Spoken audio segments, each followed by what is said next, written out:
శ్రీ గణేశాయ నమః. ఇప్పుడు మనం 11వ ప్రశ్న ఒకటి చర్చించబోతున్నాం. దాని సమాధానం ఇవ్వబోతున్నాం. దాన్ని చర్చించి ఇక్కడ ప్రశ్న ఏమిటంటే,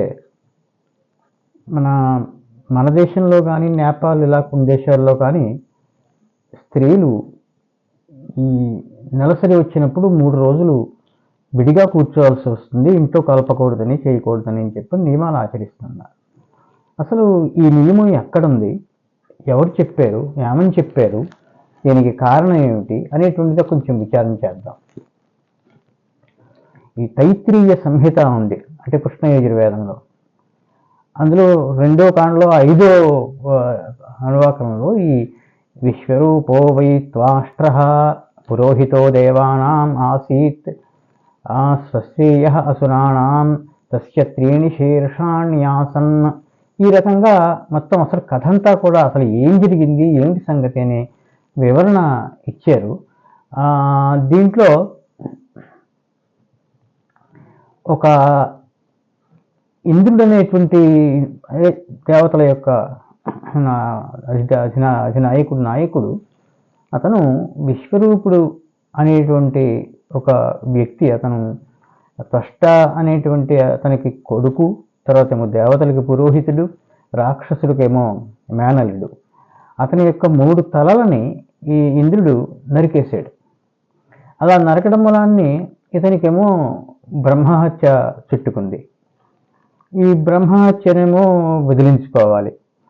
ఇది 3 భాగాలైనటువంటి బ్రహ్మహత్య, 3 తలలు కాబట్టి ఈ ఇంద్రుడు ఏం చేశాడంటే భూమి దగ్గరికి వెళ్ళాడు. వెళ్ళి ఈ 3 భాగాలైన పాపం నాకు చుట్టుకుంది, అందులో ఒక భాగం నువ్వు తీసుకుంటావా అని అడిగాడు. అంటే అక్కడ పూర్తిగా వివరాలు నేను ఇక్కడ చెప్పడం లేదు, చాలా సమయం పడుతుంది కాబట్టి. అప్పుడు భూమి సరే తీసుకుంటాను ఒక భాగం అని చెప్పింది. అని కొంత భూమిలో కొంత భాగం ఇరినం, లేకపోతే మరుభూమి అంటారు, అంటే ఎడారి లాంటిది అన్నమాట. అక్కడ ఏది కూడా పండదు. అది ఆ మరుభూమిలో వైదికులైనటువంటి వాళ్ళు నివసించకూడదు, అది అపవిత్రం లాంటిది అనమాట అని చెప్పని. సరే, ఒక భాగం అయిపోయింది, ఇంకా 2 భాగాలు ఉన్నాయి. ఇంద్రుడు ఏం చేశాడంటే చెట్ల దగ్గరికి వెళ్ళాడు. వెళ్ళి ఇలాగ నాకు 3 భాగాలైన పాపం ఉంది, ఒక భాగం భూమి తీసుకుంది, 2 భాగం మీరు తీసుకుంటారా అని అడిగాడు. సరే, చెట్లేమో ఒప్పుకున్నాయి. ఒప్పుకుని వాటి నుంచి నిర్యాసం అని చెప్పిన ఒకటి కారుతుందన్నమాట చెట్ల నుంచి. అంటే మనం ఇంగువ అంటాం, అది. అందుకోసం అది అపవిత్రమైనటువంటిది. అందుకోసం ఈ ఇంగువ అనేటువంటిది ఏదైతే ఉందో అది తినకూడదు అని చెప్పి వచ్చింది. అయితే దీంట్లో ఈ నిషేధం ఏదైతే ఉందో, ఇంగువ తినకూడదు అనే నిషేధం ఏదైతే ఉందో అది ఒక్క ఎర్ర ఇంగువకి వర్తిస్తుంది. లేకపోయినట్లయితే చెట్టుకి ఏదైనా ఘాటు పెట్టడం చేతను చెట్టు నుంచి కారినటువంటి పాల రూపంలో, ఇది రూపంలో ఉంటుంది అది ఇంగువ, దానికే వర్తిస్తుంది. ఆ 2 రకాలదే. ఈ మిగతా రకాలైనటువంటి ఇంగువ ఏదైతే ఉందో, అంటే ఎర్రటి ఇంగువ కానీ, చెట్లకి ఘాట్లు పెట్టడం ద్వారా వచ్చినటువంటి ఇంగువ కానీ, ఈ 2 విదిలేస్తే మిగతా ఏ రకమైన ఇంగువ అయితే ఉందో అక్కడ కామచార అంటే మీ ఇష్టం వచ్చినట్టు చెయ్యండి అంటే అది మనం ఆ ఇంగువ తినచ్చు అన్నమాట. ఆయుర్వేదంలో కూడా ఇంగువ గురించి చాలా చెప్పుకొచ్చారు. ఊరగాయల్లో వాటిలో వేస్తుంటాం, చాలా మంచిది. చాలామంది తినరు దాని గురించి తెలియక. ఇది అయిపోయింది. అక్కడికి ఒక భాగం భూమికి, ఒక భాగం చెట్లకి పంచేసాడు ఈయన ఇంద్రుడు. ఇప్పుడు 3వ భాగం ఉంది. ఈ 3వ భాగం కోసం ఏం చేశాడు, సాదా అని చెప్పని, అంటే స్త్రీల యొక్క సభ అన్నమాట. స్త్రీల యొక్క సభని, అప్పట్లో కూడా స్త్రీల యొక్క సభలు ఉండేవి. ఆ సభకి వెళ్ళాడు ఈయన ఇంద్రుడు. వెళ్ళి వాళ్ళని అభ్యర్థించాడు, ఇలాగ మాకు నేను ఇలాగా హత్య చేశాను, నాకు 3 భాగాలైనటువంటి పాపం అంటుకుంది, 2 భాగాలు, ఒకటేమో భూమికి, ఒకటి చెట్లకి చెప్పాను, వాళ్ళు తీసుకున్నారు. మీ స్త్రీ సంఘం వాళ్ళు దయతోటి నా 3వ పాపాన్ని తీసుకున్నట్లయితే నేను చాలా సంతోషిస్తాను, పాప విముక్తిని అవుతాను, అది ఇది అని చెప్పని వాళ్ళని వేడుకున్నారు.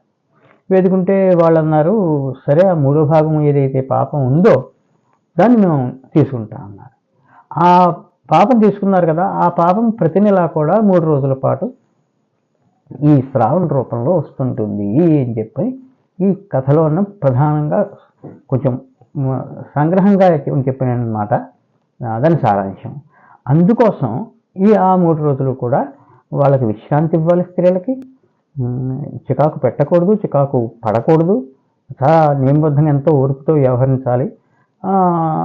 ఆ 3 రోజులు కూడా వాళ్ళు ఇంట్లోకి రాకుండా వేరే ఇది చేసి వస్తారు, వేరే కూర్చోవడం, తర్వాత ఇలాంటివి చేస్తారనమాట. ఇందుకోసం అసలు వేదంలో ఈ కథ చెప్పబడింది. అయితే కొన్నిసార్లు ఈ పీరియడ్స్ అనేవి రావడం రక్తస్రావం అనేటువంటిది అటు ఇటు జరుగుతుంటుంది. అది ఏమిటో ఒకసారి దాని గురించి శాస్త్రాల్లో ఏం చెప్పారో దాని గురించి విచారించాలి. సామాన్యంగా ఈ ముట్లు ఉరగడం అనేటువంటిది అథవా మినోపాజ్ అంటారు కదా, అది సామాన్యంగా 45-55 ఏళ్ల మధ్యలో వస్తుంది. ఆ తర్వాత ఈ పరిస్థితి ఏర్పడిన తర్వాత అప్పుడు కూడా ఏదైనా కనుక ఈ రక్తస్రావం కానీ ఏదైనా ఉన్నట్లయితే దాన్ని పట్టించుకోవాల్సిన పని లేదు, అంటే అది అపవిత్రతకి సూచకం కాదు అని చెప్పడం. రెండోది, అయితే ఈ పద్ధతికి విరుద్ధంగా, అంటే నెలసరి వచ్చి నెలకే రావాలని కాకుండా ఒక్కొక్కసారి 15 రోజులకి లేకపోతే 20 రోజులకి వస్తుండటం, ఇలా చికాకులు ఉంటాయి. అప్పుడేం చెప్తావయ్యా అన్నాడు. అంటే 45 ఏళ్ళ లోపులోనే కనుక 15 రోజులకి 20 రోజులకి ఈ రకంగా కనుక ఈ వచ్చినట్లయితే, రక్తస్రావం జరిగినట్లయితే, అదేంటన్నట్లయితే అది అశౌచంలోకి రాదు, అంటే అది అపవిత్రతలోకి మైలులోకి రాదు. ఈ మాట ఆపస్తంభ స్మృతిలో 7వ అధ్యాయంలో 2వ శ్లోకంలో మహర్షి చెప్పారు.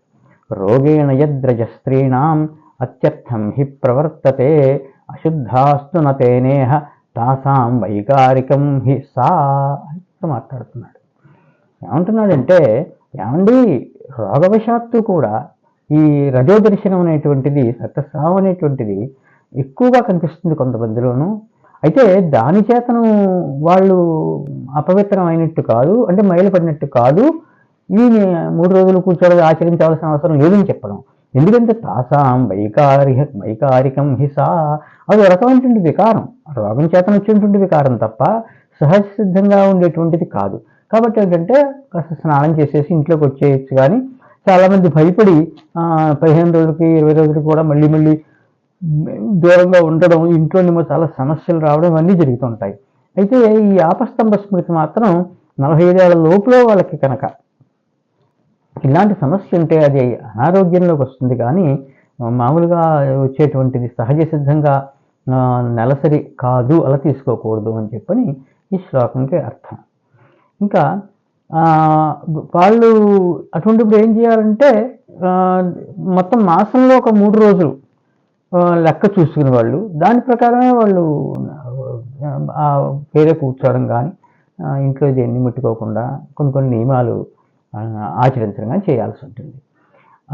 ఇంకో విషయం ఏంటంటే, అసలు వీళ్ళకి మరి ఎప్పుడు ఈ శుద్ధి జరుగుతుంది? ఇప్పుడు దైవకర్మలు ఉంటాయి, పితృకర్మలు ఉంటాయి, భర్తతో కాపం ఉంటుంది, ఇవన్నీ ఏమిటయ్యా అంటే నిర్ణయ సింధు అనేటువంటి ధర్మశాస్త్ర గ్రంథం అది. దాంట్లో మరీచి అనే ఆయన ప్రభాస ఖండంలో స్కందపురాణంలో కూడా చెప్పారు. శుద్ధాభర్తుశ్చతుర్థేన్హి స్నానేన స్త్రీరజస్వలా దైవే కర్మణి పిత్రియే చ పంచమేహ నిషుధ్యతి.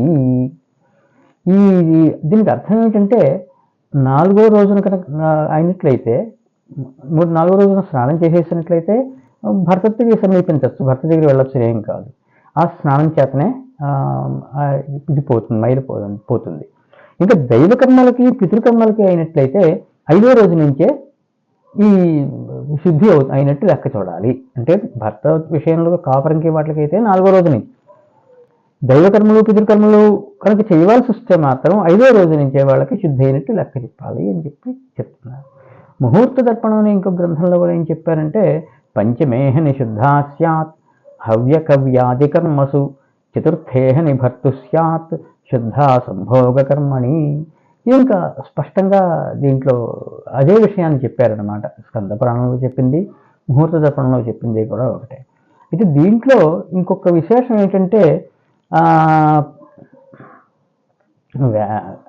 మన పతంజలి మహాభాష్యంలో ఈ కారకకి సంబంధించి 2వ అధ్యాయం 3వ పాదం 62వ సూత్రంలో ఏం చేశారంటే, ఈ మహాభాష్యం కొన్ని ఈ వేదంలో తర్వాత భాగం ఉంది.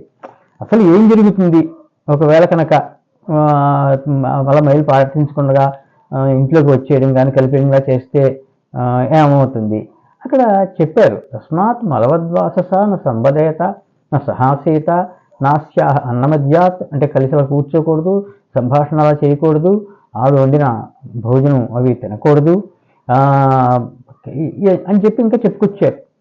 అయితే అక్కడ ఏం చేశారంటే, ఇలా చేసినట్లయితే కొన్ని చేసినట్లయితే కొన్ని నష్టాలు వస్తాయి, ఇబ్బందులు కలుగుతాయి. ఏదో పళ్ళు తవ్వుకుంటే తుప్పి పిల్లవాడు పడతాడు, ఇలాంటివన్నీ చెప్పుకొచ్చారు. అయితే ఇక్కడ ఒక విషయం గుర్తుంచుకోవాలి. స్నానం చేసినట్లయితే ఏదో చర్మ వ్యాధి ఉన్నవాడు పడతాడు, ఇలాంటివన్నీ చెప్పుకొచ్చే భేదంలోనే. అయితే చాలామందికి తెలియని విషయం ఏంటంటే, ఏ వాక్యం తీసుకున్నా ఆ వాక్యాన్ని ఉన్నట్టుగా తీసేసుకుంటారు. అర్థవాదాలు అని చెప్పున్నాయి. అర్థవాదాలు అంటే స్తుతించడం కానీ నిందించడం కానీ. స్తుత్యర్థవాద, నిందార్థవాద అంటారు. రెండింటికి ప్రయోజనం ఏమిటంటే, ఒక కర్మని చేయడంలో ప్రేరేపణని పుట్టించడం, అందుకోసం అని చెప్పి చెప్తారు. అయితే వీటిని ఉన్నదన్నట్టుగా దాని అర్థాన్ని తీసుకోకూడదు. అందుకని ఇక్కడ ఏంటంటే, వీళ్ళు చెప్పినవన్నీ వీడికి భయపెట్టడం కోసం చెప్పేది. అంచేతనే కయ్యటుడు అక్కడ వ్యాఖ్యానంలో అర్థవాద అని చెప్పంటాడు. ఇవన్నీ కూడా ఇది రజస్వల అయినటువంటి స్త్రీ స్నానం చేస్తే ఇలా అవుతుంది, పళ్ళు దోముకుంటే ఇలా అవుతుంది, లేకపోతే ఏదో మట్టి పుట్టి, ఇలాంటివన్నీ చెప్పుకొచ్చారు. అవన్నీ నిజం కాదు, అవన్నీ అర్థవాదాలు. అర్థవాదాలు అంటే జాగ్రత్తగా ఉండండి అని చెప్పడం కోసం చెప్పినవి తప్ప నిజంగా అవన్నీ జరుగుతాయని కాదు. అర్జునుడు ఏదో 200 బాణాలు ఒక్కసారి వేశారంటాడు, ఇది సాధ్యపడే విషయం కాదు. కానీ ఏమిటి, ప్రపంచంలో వాక్యాలు రెండే ఉన్నాయి, విధి నిషేధం. ఇది చెయ్యి, ఇది చెయ్యకుండా రెండే చెప్తారు. అయితే ఇది చెయ్యి అన్నప్పుడు ఏం చేస్తారంటే అనేకమైనటువంటి వర్ణనల్ని వాటిని చూపెడతారు. ఉదాహరణకు మనం కావ్యాల్లో అక్కడ చూస్తుంటాం, అష్టాదశ వర్ణనలు ఉన్నాయని, ఇంకా ఇవన్నీ అవన్నీ. వాటిన్నింటికి అర్థం ఏమిటి, నిజంగా పార్వతి ముఖం చంద్రుల్లో ఉందా, చంద్రుల్లో ఉన్న మచ్చలు ఉన్నాయి, మరి దాని సంగతి ఏంటి? అంచేతనం అందంగా ఉంది అని చెప్పడంలోనే తాత్పర్యం తప్ప మిగతాది కాదు.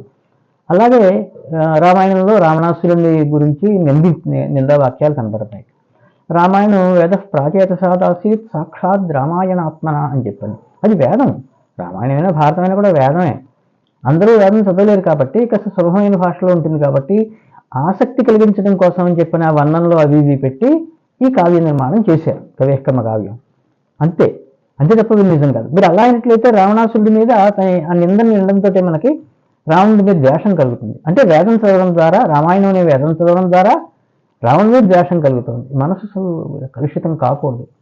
రాగము, ద్వేషము, ఈర్ష్య, అసూయ ఇత్యాదులు లేకుండా ఉండాలని కదా మనం ఇవన్నీ చదువుతున్నాం, చేస్తున్నాం. అంచేతన అక్కడ శబరస్వామిని ఆయన పూర్వమీమాంసలో ఏం చెప్పాడంటే, నహిందా న్యాయం అని చెప్పాడు.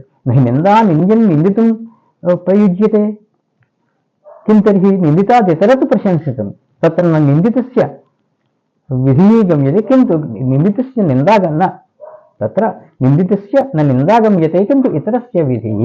ఇది న్యాయ శరీరం. ఆ నింద ఎందుకన్నట్లయితే స్థుతిలోకి అన్వయించండి దాన్ని. అంటే రావణుని యొక్క నింద రామస్థుతిలోకి అన్వయించాలి. అంతే తప్పుడు నిజంగా ఆ రావణుని నిందించడం వాల్మీకి యొక్క తాత్పర్యం కాదు అని చెప్పారు. ఇది చాలా చోట్ల అన్వయించాలి. ముఖ్యంగా ఇది పూర్వమీమాంసలో చాలా చర్చ. అవి చెప్పకుండా వీళ్ళు ఉన్నదన్నట్టు తీసేసుకుంటారు ప్రతి చోటను.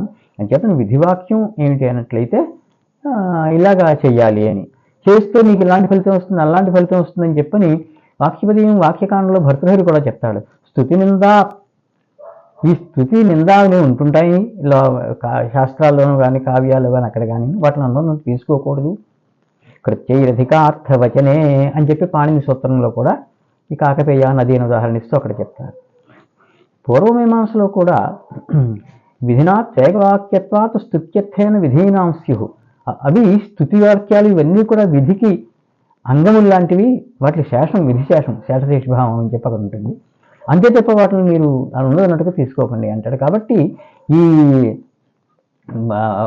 ఎవరైతే రజస్సులు ఉంటుందో, రజస్సులో ఏదో స్నానం చేస్తుందని ఇంకోటి చేస్తుందనో, అలా అయిపోతుంది ఇలా అయిపోతుంది, ఈ ప్రమాదం ఉంది ఆ ప్రమాదం ఉందంటే అవి ఉన్నదన్నట్లు తీసుకోకూడదు, వాచ్యార్థం తీసుకోకూడదు, కేవలం అర్థవాదాలు. శుభం భూయాత్.